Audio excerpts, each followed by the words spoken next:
Short kids usually have it hard being mocked and laughed at by classmates and other peers. But on the football pitch, short stature may turn into a big advantage. Shorter footballers are also lighter, and that results in better body balance, acceleration and technique. They often play wingers or fullbacks, though sometimes you may see a short footballer playing a different role, in attack or even in midfield.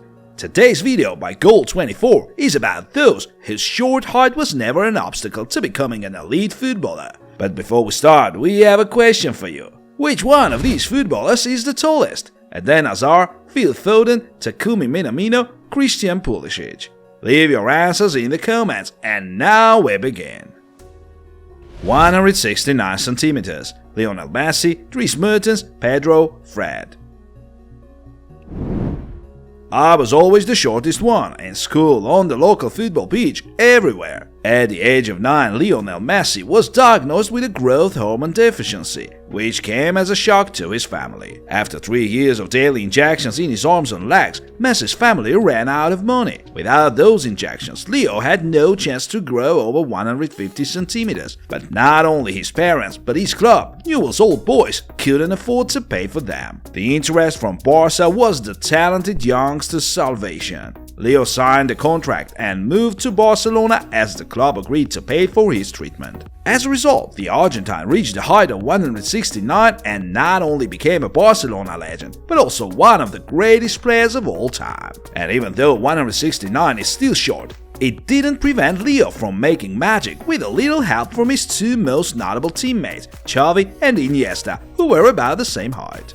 There was another one at Barca, Pedro, 169 centimeters tall. He played alongside Messi on the right, while Leo was a false 9, and he was also a threat because of his explosive speed and incredible work rate. That's what the fans loved him for. However, in 2015, Pedro left Barca as he wasn't pleased with the playing time he was getting. He moved to Chelsea and helped the Blues win the Premier League, the FA Cup and the Europa League. Then he moved again to Italy. Serie A is where another 169 centimeters tall footballer plays, Dries Mertens from Napoli. No matter how small he may seem, in 2012 he did push Gary Cahill, who towered over him, out of Euro 2012. At that time, it was his most famous move. But then Mertens joined Napoli, and that was a big step forward as Maurizio Sarri found a perfect role for his short attacker, the false 9. Few would expect him to perform that well, but eventually Dries scored more goals than Mark Hamšík and Diego Maradona himself, as now he's the best ever goal scorer for Napoli with 143 goals. The last 169 centimeters tall player in our list is Fred from Manchester United. Though the Brazilian may not seem that short, but he is, still it doesn't prevent him from playing tough football in midfield. Fred never shies away from tackles, no matter how hard they are. But Fred is not only about that, his creativity and passing skills are on point as well. Hey, don't forget to like this video, subscribe to our channel and hit the bell button. We don't want you to miss the most interesting football videos on our channel. 168 centimeters. N'Golo Kanté, Lucas Torreira, Alexis Sanchez, Stefano Sensi. Not only Chelsea fans, but all the world loves the small Frenchman N'Golo Kanté. But don't let his height and cute look fools you. On the pitch, Kanté is a relentless tackling machine, unstoppable and able to dispossess much taller and heavier opponents. N'Golo Kanté example shows us that 168 centimeters is enough to be the best defensive midfielder in the world. Arsenal fans used to call their midfielder Lucas Torreira the new Kanté, but the height of 168 centimeters seems to be the only thing these two have in common. Instead of the new Kanté, the Gunners got a poor copy. The Uruguayan clearly lacked physical strength and game understanding. As a result, he failed at Arsenal, then failed at Atletico Madrid. Now Lucas Torreira is a Fiorentina player, but it's unlikely that the club would like to sign him on a permanent basis.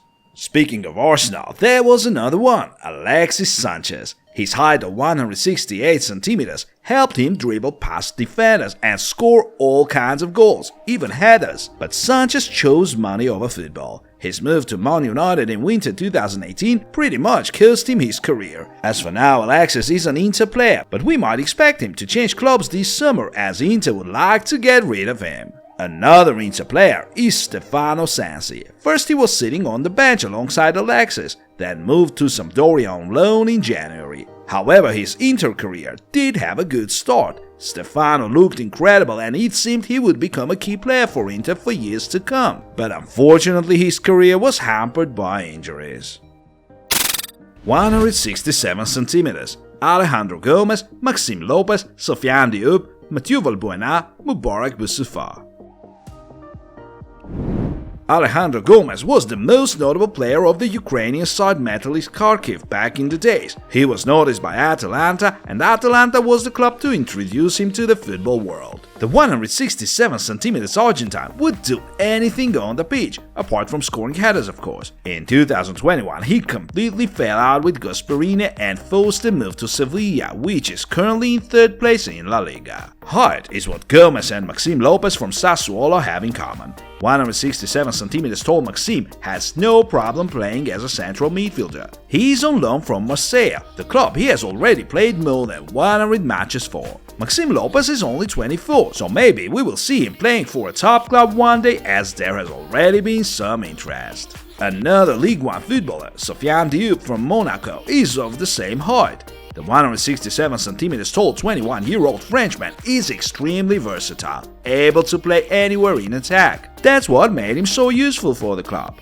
Last season he had 7 goals and 1 assist. This season he surpassed himself with 6 goals and 5 assists already. And his performance has a lot to do with his height. He's short, he's fast and agile, but able to find the space and run away from the opponents. The height of 167cm is a distinctive feature of another Frenchman, Mathieu Valbuena, who played for a number of clubs in different countries. His technique made it look like the ball was stuck to his foot, and his vision and shot made Mathieu a decent attacking midfielder. Valbuena is 37 years old, he's playing for Olympiacos and playing a crucial role for them, so it seems he's not going to retire just yet. Mubarak Boussoufa is not only of the same height as Valbuena, but also of the same age. But unlike Mathieu, the former Anderlecht and Angers winger is currently a free agent, and it's been years since he last played in Europe. 166cm. Billy Gilmour, Franco Cervi. 166cm tall Billy Gilmour has been considered the most promising midfielder for 2 years already. His height and childish face make him look like a teenager, but Billy is extremely mature on the pitch. At the age of 18 he looked like an experienced player. He would dictate the tempo and find his teammates with a pass in addition to making tackles. Already a Champions League winner at the age of 20, the Scotsman is currently playing for Norwich on loan, but once he returns to Chelsea he might as well get his chance there. Franco Cervi from Celta is not young anymore, unlike Billy Gilmour. He's 28 already and he seems to have failed to live up to the expectations, though he was a really promising one while at Benfica. Cervi has scored 31 goals and made 40 assists throughout his career as a winger. However, Celta, the club he joined last summer, may be the right fit for him. 165cm. Marco Verratti, Daniele Podence, Aaron Lennon, Santi Cazorla, Joaquinho. Marco Verratti is one of the most notable creative midfielders. His height of 165cm doesn't affect his vision at all, as he finds his teammates and dribbles through opponents. He's been playing for PSG since 2012. Despite all the trophies he's won, there's one lacking: the Champions League. Verratti is 29 years old, so the following season will tell us if he's going to win the most desired club trophy.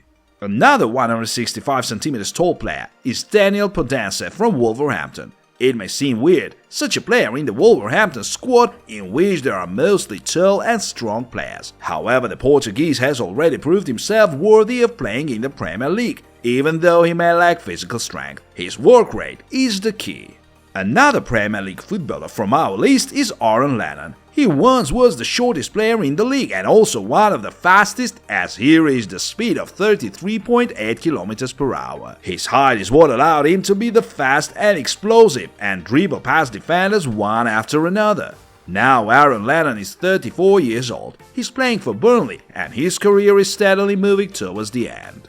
Santi Cazorla, also 165 cm tall, was one of the best attacking midfielders. The Arsenal leader's bright career, however, was hampered by a serious injury, which nearly cost Santi his career. He did recover from it, and now is playing for Al Sadd, the Qatari side, and has scored 28 goals and made 27 assists in 59 games so far. But anyway, Cazorla is 37 years old, so we're not going to see him playing in Europe again.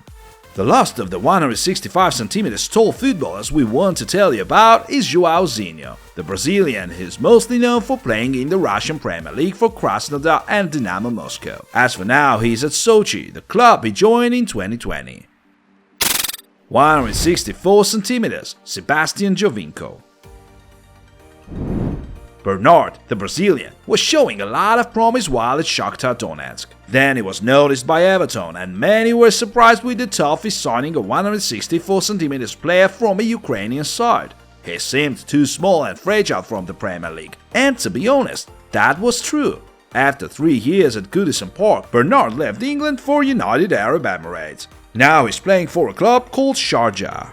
Sebastian Giovinco may be called another wasted talent. He did have talent, but never really made a lot from it. He spent quiet time in Italy, at Juve and Parma, but found no luck in Serie A and decided to leave Europe quite early. As a result, Giovinco's golden years were at Toronto. He scored 83 goals in 142 games.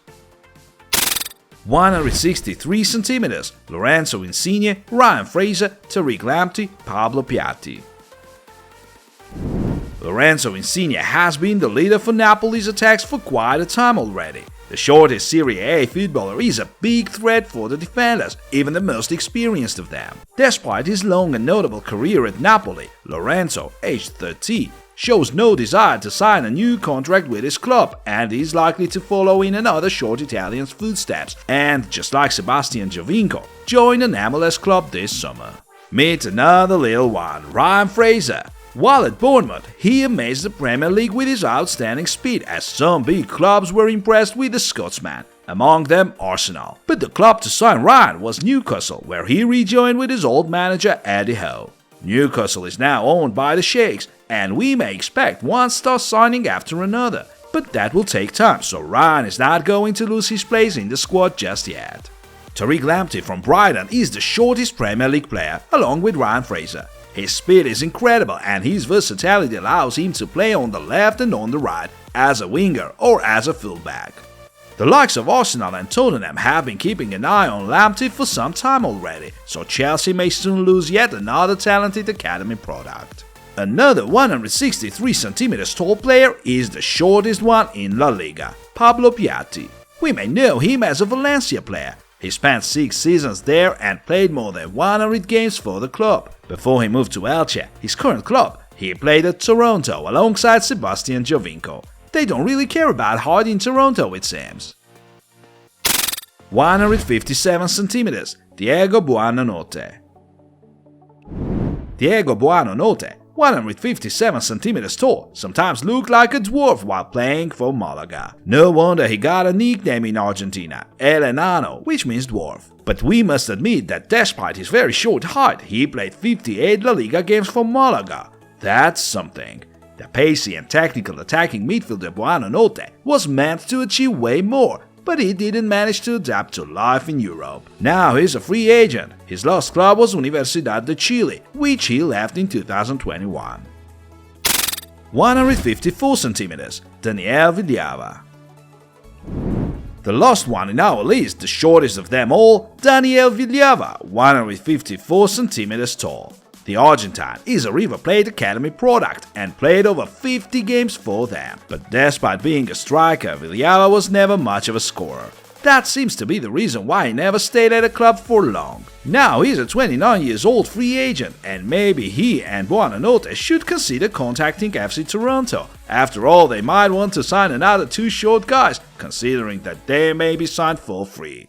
Short footballers can play different roles. After all, there's a 171 cm tall centre-back playing for Serie A side Bologna, Gary Medel, who was also a centre-back for Inter. His example, as well as many others, proves that being short is not a disaster, while there are such traits as determination and football intelligence. Dear friends, are there any other short players you remember? If you do, tell us about them in the comments. Thanks for watching, see you soon!